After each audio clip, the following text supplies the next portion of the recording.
Hello बच्चों, आइए देखते हैं हमारा प्रश्न क्या है।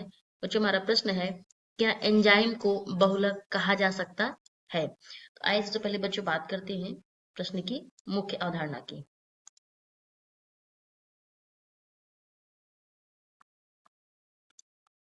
मुख्य अवधारणा। बच्चों, प्रश्न की मुख्य अवधारणा हम बात करेंगे एंजाइम के विषय में जानकारी। एंजाइम के विषय में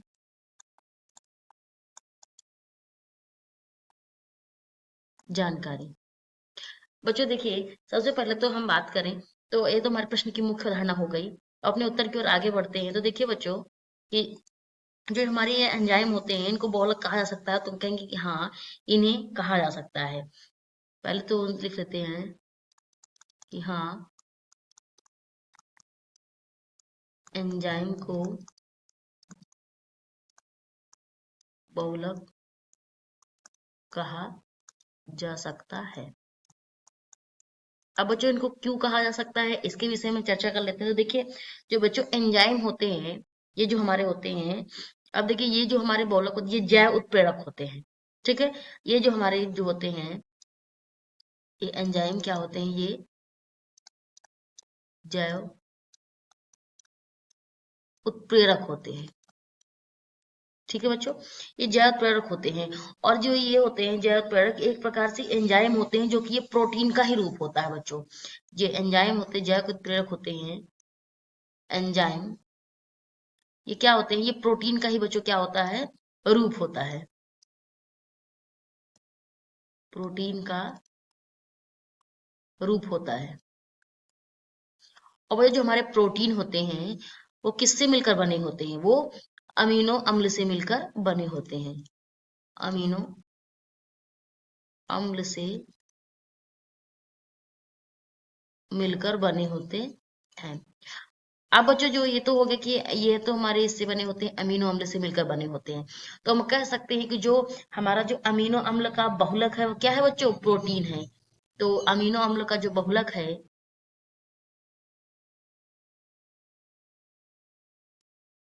अमीनो अम्ल का बहुलक क्या है, प्रोटीन है बच्चों।